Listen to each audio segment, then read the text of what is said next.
بسم الله الرحمن الرحيم طاسيم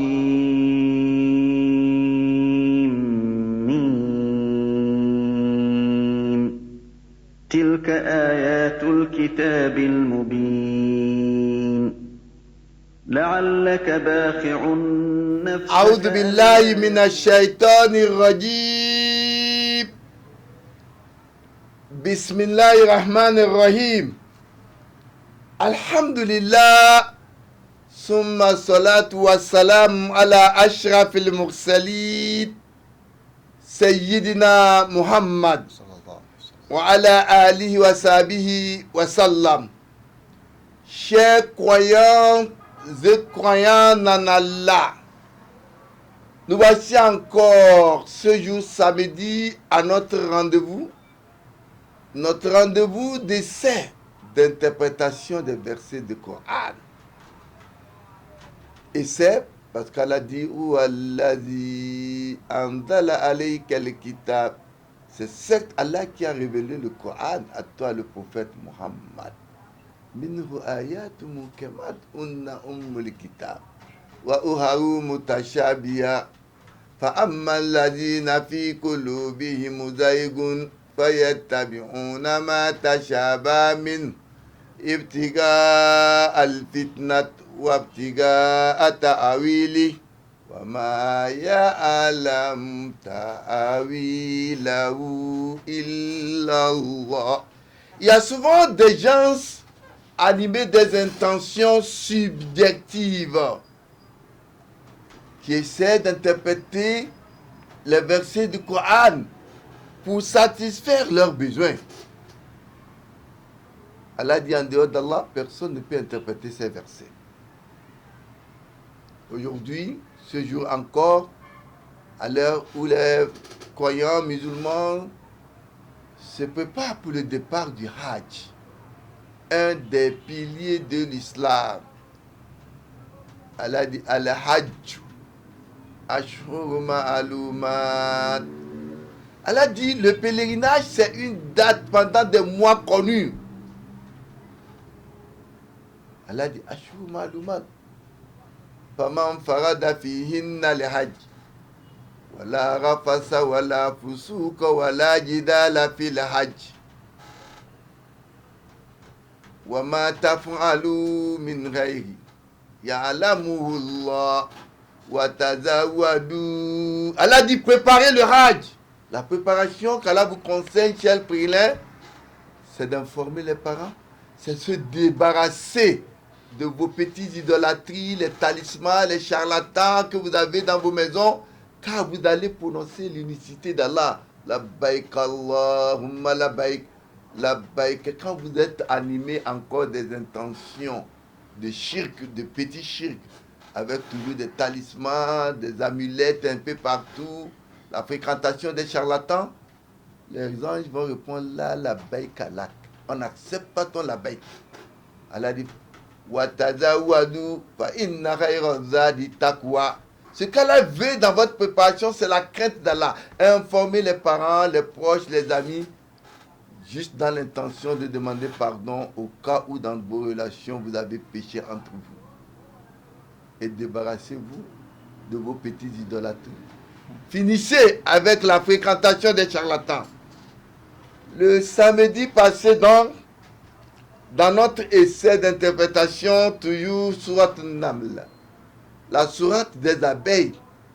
Mais ça ne porte pas réflexion qu'Allah donne une sourate aux abeilles. Nous avons commencé d'abord par les signes de Moïse qui ont été rejetés par les pharaons. Et nous sommes rentrés dans l'histoire de Salomon qui est Suleiman et David. Et l'histoire de ce grand prophète. D'ailleurs, Salomon qui a hérité de David. Nous avons le samedi passé parlé de leur histoire. Une histoire qui nous amène à une relation scientifique de la connaissance de Salomon. Allah dit qu'il a assujetti les oiseaux à Suleiman. Vous savez pourquoi la langue des oiseaux utilise des fréquences que nous ne pouvons pas comprendre. Mais Salomon Allah lui a fait comprendre cela. Aujourd'hui, l'histoire de Salomon nous réfère en même temps à la technologie de nos jours, où nous avons des avions sans pilote. Les avions aujourd'hui qui sont sans pilote, car le pilote guide l'avion à travers un simulateur logé au centre de la télécommande. Les oiseaux qu'Allah a assujettis à Suleiman, à travers leur communication en fréquence, peuvent reconnaître leurs enfants, parents, amis, etc. Ils volent et s'annoncent des dangers. Ils changent vite leur communication. Une probabilité est que les oiseaux peuvent être contrôlés par les djinns qui sont à la portée du prophète Daoud. Allah parle ici de la vallée des fourmis. La vallée des fourmis référée ici permet de faire aussi que les fourmis parlent entre eux. Vous avez l'habitude de voir les fourmis quand ils bougent, ils font des dalinavettes, ils font des communications que nous les hommes on ne sait pas. On ne comprend pas. Mais si nous voulons, nous allons les piétiner, les écraser. Cela peut faire montrer que les fourmis sont en même temps les djinns. Le terme moderne que nous utilisons aujourd'hui, Silicon Valley. Et le Coran parle de la vallée des fourmis. Silicon Valley, vallée des fourmis, réfère au centre du monde de la technologie qui est très signifiant aux vallées des fourmis. Dieu ne nous fait-il pas référence à l'avancée technologique qui apparaît vers la fin du temps? 1550 intellectuels américains ont apporté leurs connaissances ensemble et ont établi 4000 mètres carrés, appelé le vallée de Silicon. Allah parle ici du vallée de fourmis, vallée de Silicon. Sous la direction du standard Université de Californie. 8000 sociétés de partout dans le monde, qui travaillent dans le domaine de la technologie des informations, de plus de domaines, et à peu près 300 000 ingénieurs scientifiques et chercheurs, tous experts dans le domaine de développement, un produit de la grande technologie et plupart des technologies avec son développement là-bas. Mais Allah subhanahu wa ta'ala dans le Saint-Coran nous dit Wali Sulaiman Arihus ولسليمان الريح عاصفة تجري بأمره إلى الأرض التي باركنا فيها. Parlant de Salomon ou Suleiman, Allah dit et quant à Suleiman, le vent était à lui, celui de tempête qui par son ordre coulait jusqu'à la terre. En quoi nous avons mis donc toute bénédiction et nous demeurons savants de toutes choses. Quand Allah parle ici de toute bénédiction, ici il faut voir, quand on parle ici de tempête qui par son ordre coule jusqu'à la terre, la bénédiction ici nous fait réfléchir sur les turbines qui permettent de produire l'électricité. Les versets du Coran se rapprochent à la science et Allah dans un autre verset nous dit Wali Suleiman. ولسليمان الريح غدوها شهر ورواحها شهر وأسلنا له. Allah parlant toujours de Salomon, il nous dit et à Salomon le vent, le parcours du matin et d'un mois et le parcours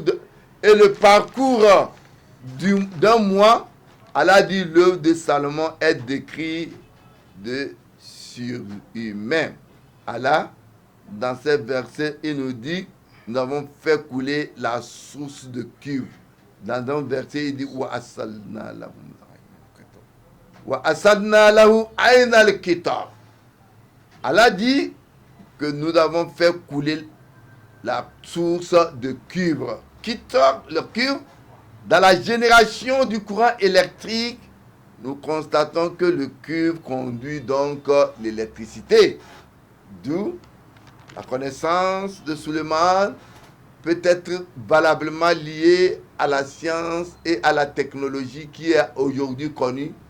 Et n'est-il pas un fait en soi pour comprendre qu'aujourd'hui, tous nos systèmes de satellites de communication sont aussi une forme de djinn.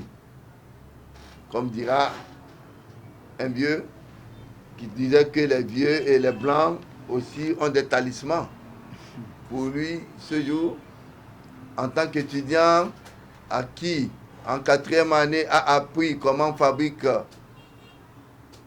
les silicons, les transistors, et il dit non, c'est des transistors qui font parler d'ici. Vous trouvez derrière la télévision, il y a des corilles, des trucs attachés derrière qui font marcher la télévision. Et finalement, avec l'histoire de Suleiman, le vieux n'a-t-il pas raison de le dire ainsi? Wallahu a'lam. Donc, avec la permission d'Allah, nous allons toujours continuer avec notre Surat An-Naml à partir du verset 20. فليتفضل مشكورا. أعوذ بالله من الشيطان الرجيم بسم الله الرحمن الرحيم وتفقد الطير فقال ما لي لا أرى الهدهد أم كان من الغائبين لأعذبنه عذابا شديدا أو لأذبحنه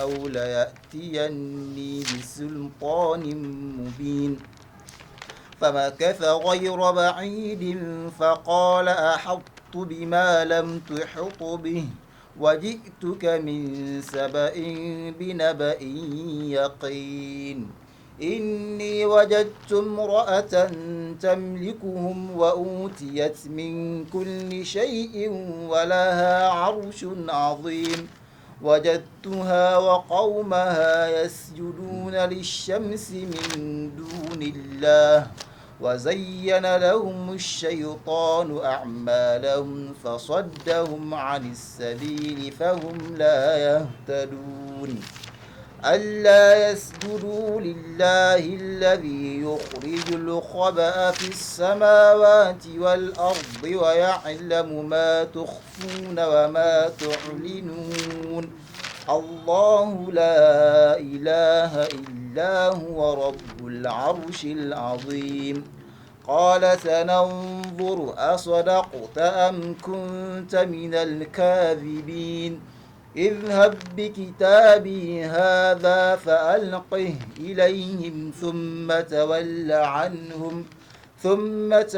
عنهم فانظر ماذا يرجعون قالت يا أيها الملأ إني ألقي إلي كتاب كريم إنه من سليمان وإنه بسم الله الرحمن الرحيم ألا تعلوا علي وأتوني مسلمين بسم الله الرحمن الرحيم وتفقد الطير فقال ما لي لا أرى الهدهد أم كان من الغائبين. Allah subhanahu wa ta'ala, il continue avec ces versets dans toujours Surat An-Naml. Nous avons dit qu'Allah a assujetti les oiseaux et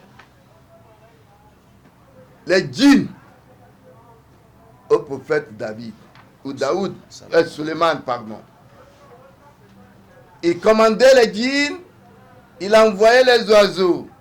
Et dans ce verset 20, Allah subhanahu wa ta'ala, il nous dit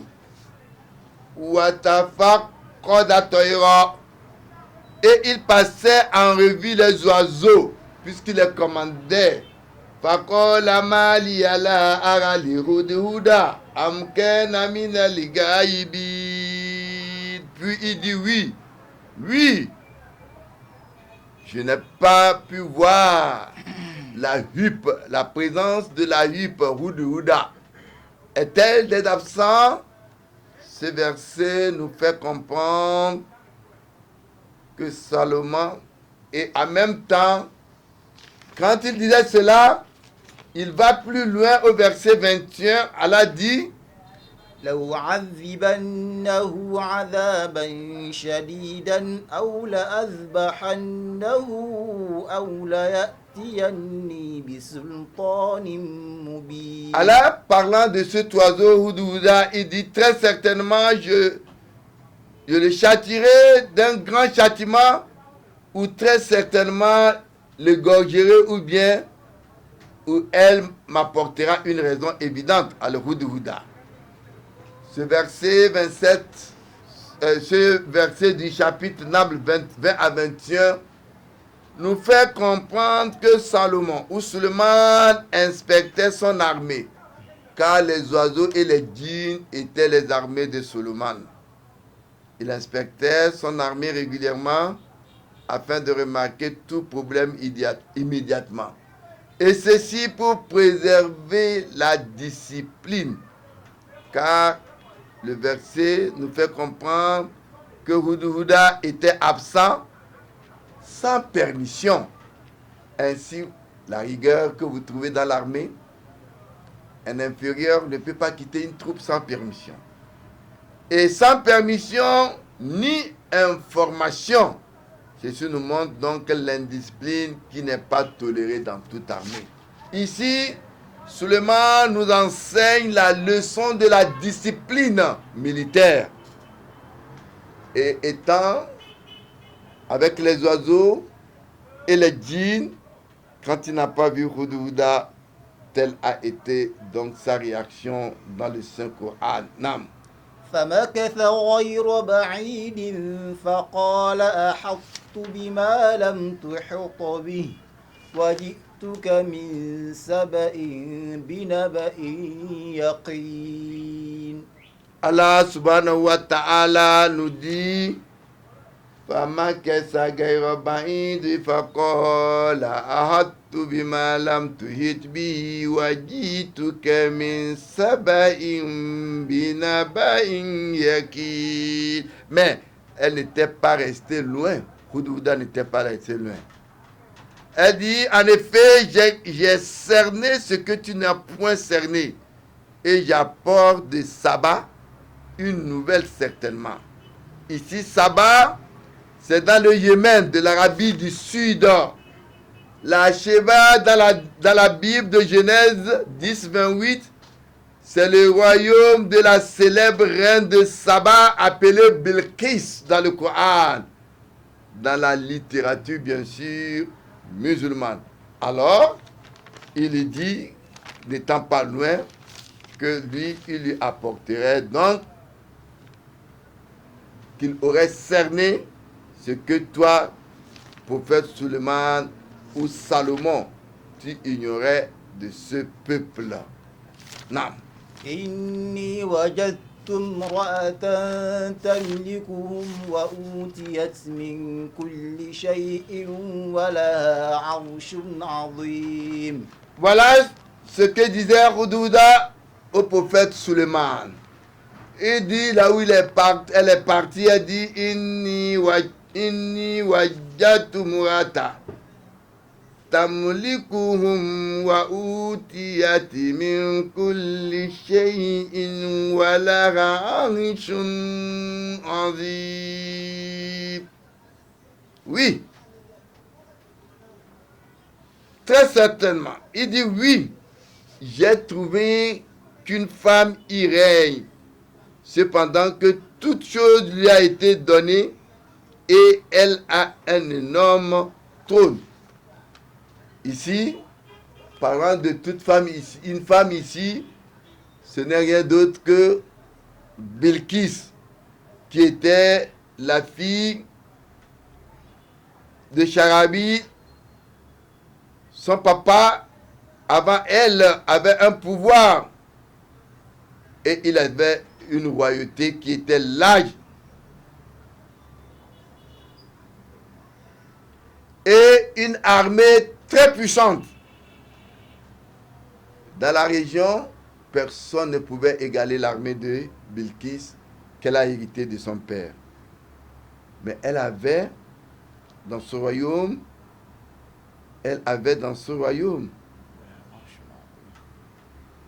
une trône très édifiante, faite en or, en diamant et qui brille de tout ce qui pouvait faire l'opulence de son temps. Parlant de cela aussi dans la Bible, on nous dit qu'elle avait beaucoup de perles précieuses et avait aussi une très importante de chameaux chargés d'aromates que la suite nous dit qu'elle devait donc proposer à Suleiman. Nam. وجدتها وقومها يسجدون للشمس من دون الله وزين لهم الشيطان أعمالهم فصدهم عن السبيل فهم لا يهتدون. Il dit wajadtuha wa qawmaha. Oui, je l'ai trouvé et son peuple. Yasjuduna lishams. Pour eux, la prosternation, se prosternant devant le soleil.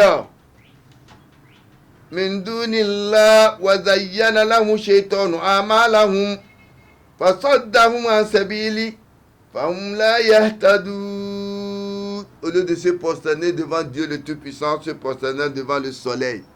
D'où le culte de Dieu du soleil au lieu de Dieu. Donc il dit, le diable leur a enjolivé leurs actions. Il les a donc empêchés du sentier et donc ils ne se guident pas.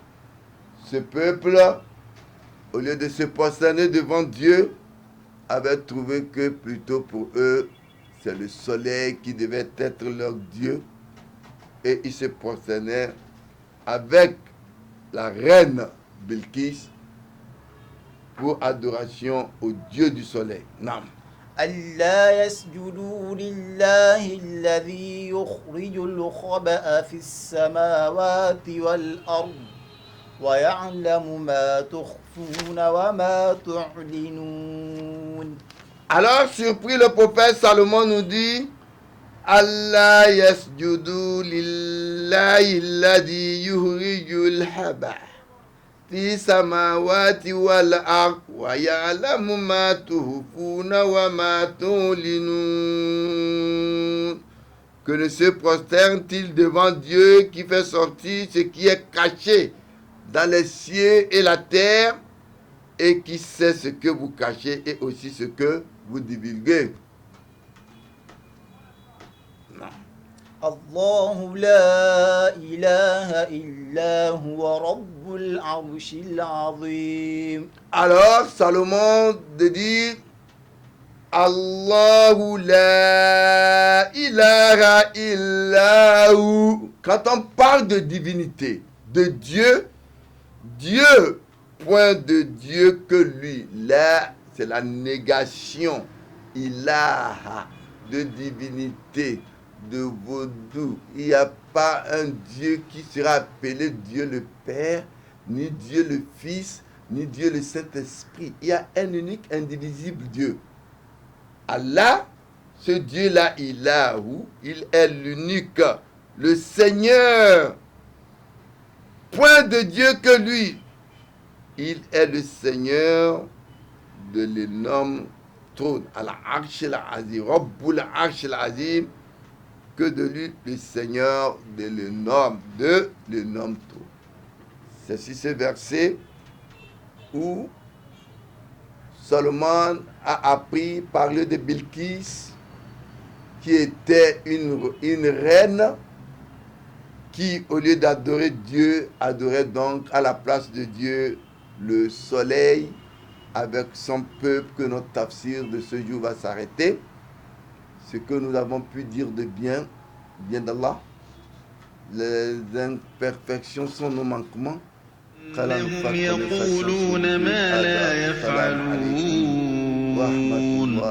وبركاته. إلا الذين آمنوا وعملوا الصالحات وذكروا الله كثيرا وانتصروا من بعد ما ظلموا وسيعلم الذين ظلموا أي منقلب ينقلبون.